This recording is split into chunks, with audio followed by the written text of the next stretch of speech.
Assalamualaikum warahmatullahi wabarakatuh. Bismillahirrahmanirrahim. Alhamdulillahirabbil alamin.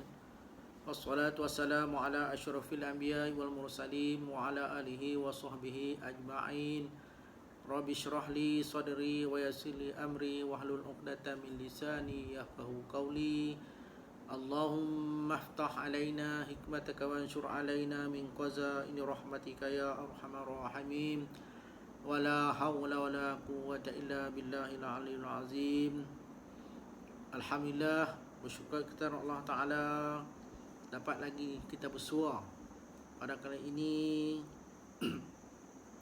untuk meneruskan rancangan kita tazkirah kita pada kali ini. Tuan-tuan dan puan-puan yang dirahmati Allah sekalian, setiap manusia yang hidup di dunia ini ataupun di muka bumi ini semuanya inginkan kebahagiaan, inginkan kesenangan dalam hidup mereka. Dengan itu ada setengah golongan manusia dia mengukur tentang kata bahagianya itu dari segi harta benda. Contohnya seperti memiliki harta yang banyak, rumah yang besar, keluarga yang ramai. Itulah dipanggilnya kata bahagia. Sedangkan semua itu tidak lagi boleh menjamin ataupun tidak boleh menjamin untuk bahagianya seseorang itu.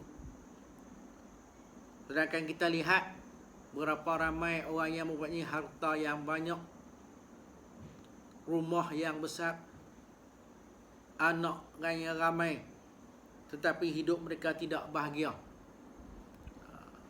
Di mana Nabi Muhammad sallallahu alaihi wasallam telah bersabda kepada Sayyidina Ali karamallahu wajhah, "Wahai Ali, ada 3 tanda orang yang bahagia." Nabi kata kepada Sayyidina Ali, tanda orang yang bahagia itu ada 3. Yang pertamanya, makanan ataupun rezeki yang dia dapat itu dari hasil yang halal. Walaupun dia yang rezeki yang dia dapat tu sikit, tetapi halal. Daripada harta yang banyak tetapi dapat daripada sumber yang haram. Yang keduanya, tanda orang yang bahagia itu, kata Nabi SAW, orang yang dalam hatinya suka ataupun senang hati ataupun minat kepada majlis-majlis ilmu, iaitu di tempat-tempat pengajian, di mana di dalam kehidupannya sehari semalam itu dia mencari jalan untuk dia hadir ke dalam majlis-majlis ilmu. Pernah Nabi Muhammad SAW bersabda yang bermaksud, jikalau kamu lalu di tepi taman-taman syurga, hendaklah kamu berhenti sebentar. Maka ditanya oleh para sahabat, apakah taman-taman syurga itu ya Rasulullah? Maka Rasulullah menjawab, taman-taman syurga itu ialah majlis ilmu. Jadi kita ni tuan-tuan dan puan-puan, walau sibuk sekalipun, walaupun sibuk mana pun, jangan kita lupa, jangan kita tinggal akan majlis-majlis ilmu ini. Berusahalah tuan-tuan dan puan-puan untuk mencari ilmu, untuk nak menambah ilmu dalam kehidupan kita ini. Itu tanda kata orang yang bahagia. Yang ketiganya, tanda orang yang bahagia itu, dia sembahyang 5 waktu secara berjemaah di masjid. Sembahyang berjemaah di masjid setiap 5 waktu. Walau sesibuk mana pun, dia akan berusaha untuk mengerjakan sembahyang berjemaah di masjid.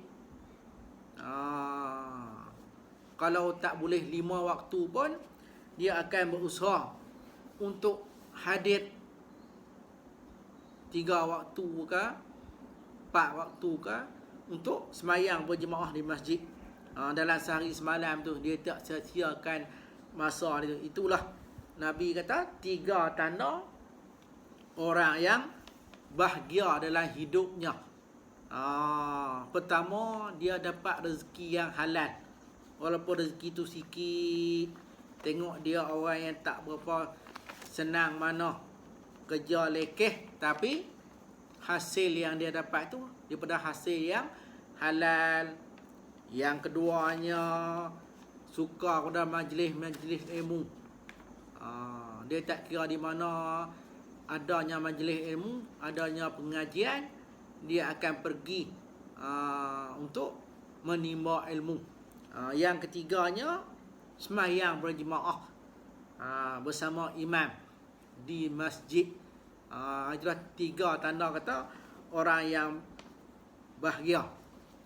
Dan pernah Jibril alaihissalam kata, jikalau aku ini dijadikan oleh Allah Ta'ala manusia, akan aku perbuat 7 perkara ini. Jibril kata, kalau aku ni dijadi manusia, aku tak akan tinggal 7 perkara ni.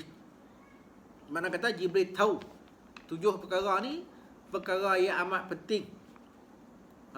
Yang mana kita manusia ni tak ambil berat 7 perkara ni. Yang pertamanya dia kata, sembahyang 5 waktu berjemaah. Jibril kata, kalau aku ni dijadikan sebagai manusia, aku nak sembahyang 5 waktu ni secara berjemaah. Tiap-tiap waktu tu nak berjemaah. Yang keduanya,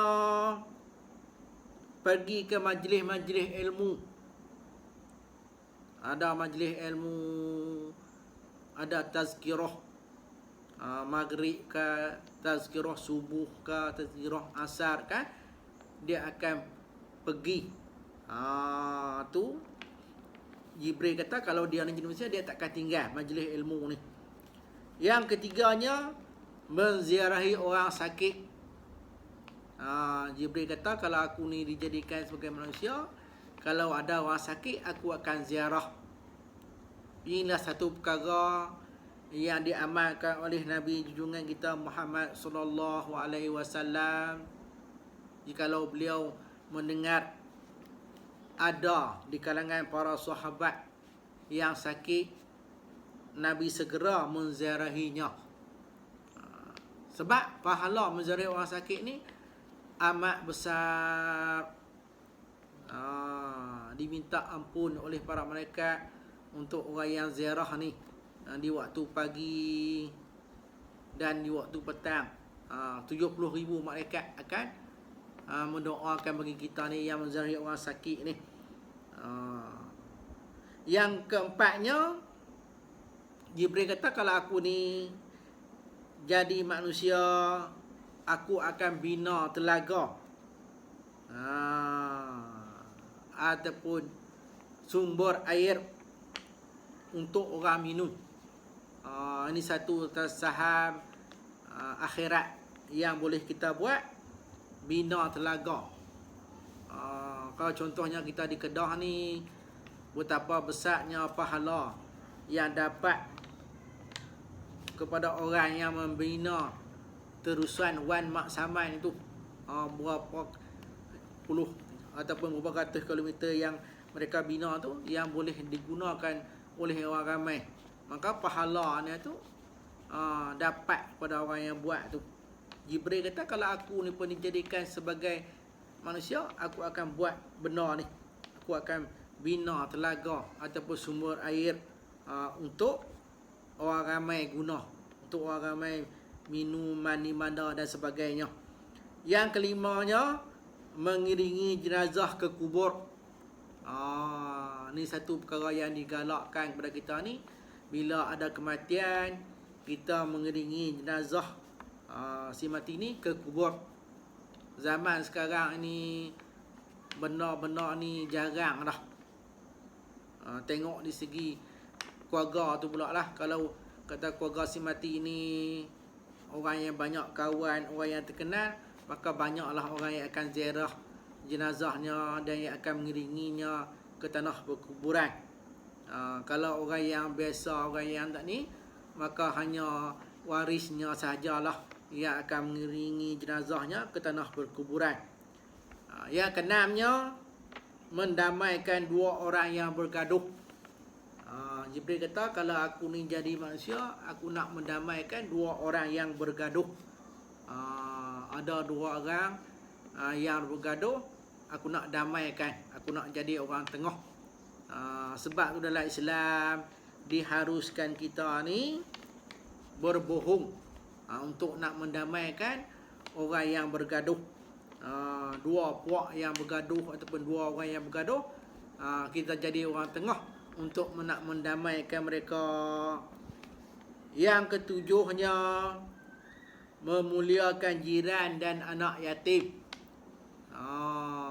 Jibril kata, kalau aku ni jadi manusia, aku nak memuliakan jiran dan nak memuliakan anak yatim.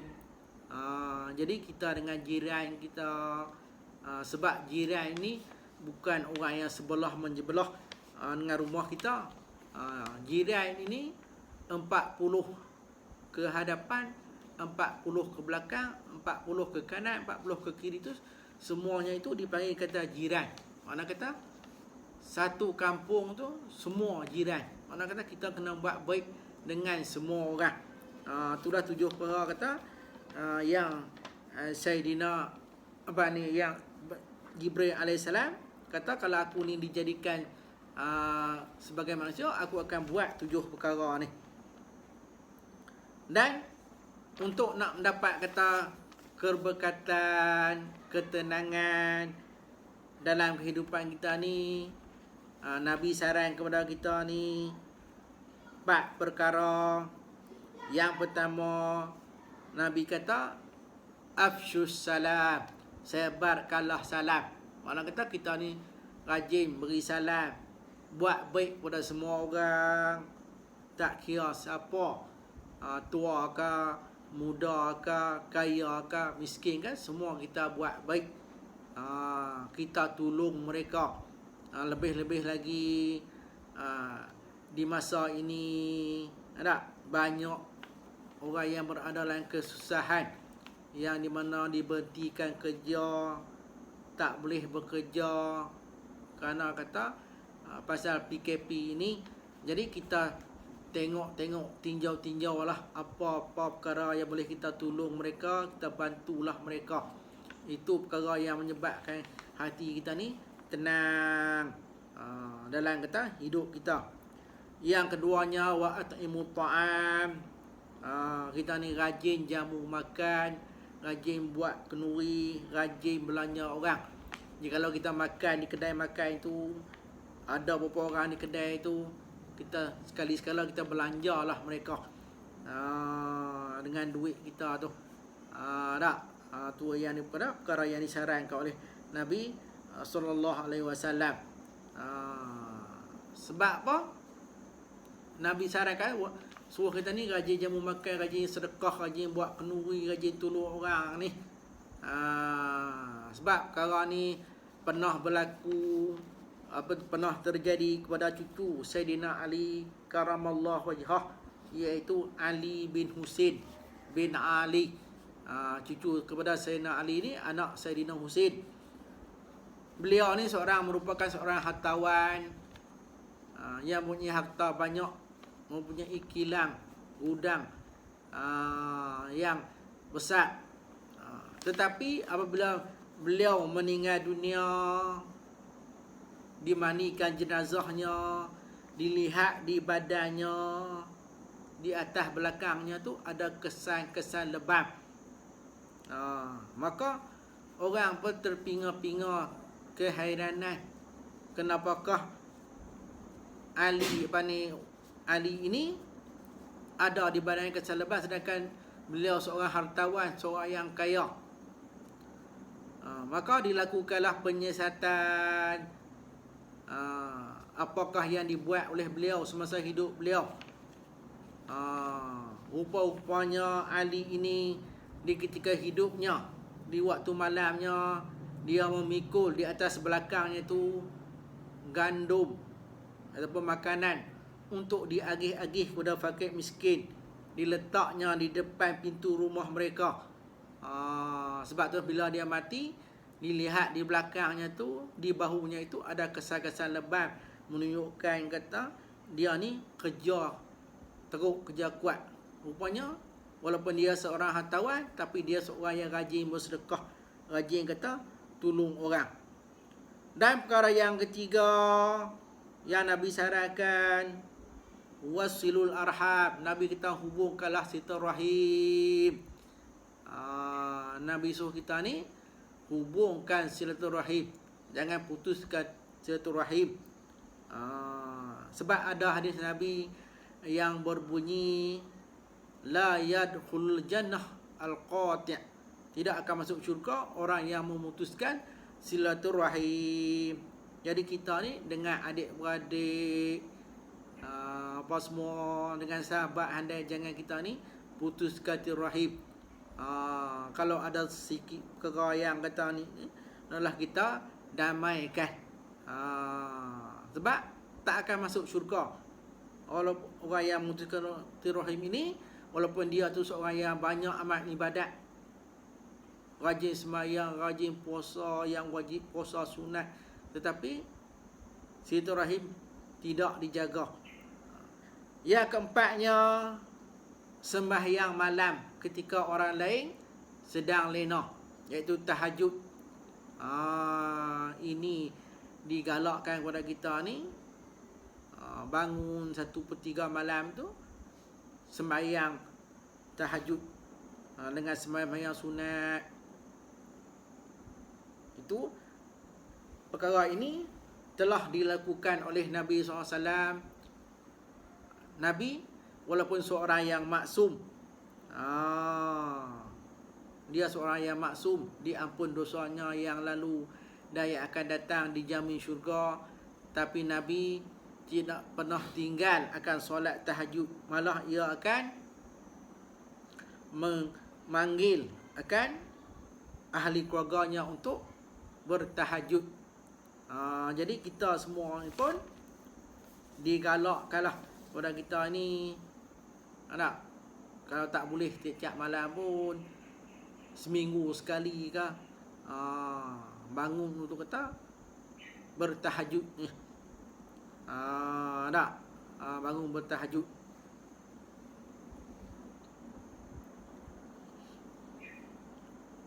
Jadi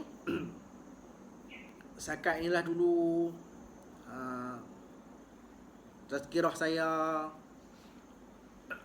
untuk tuan-tuan dan puan-puan, hayati dan ambil iktibar daripada apa yang saya sampaikan ini sebagai pedoman kita untuk kehidupan kita di dunia dan kehidupan kita di akhirat kelak.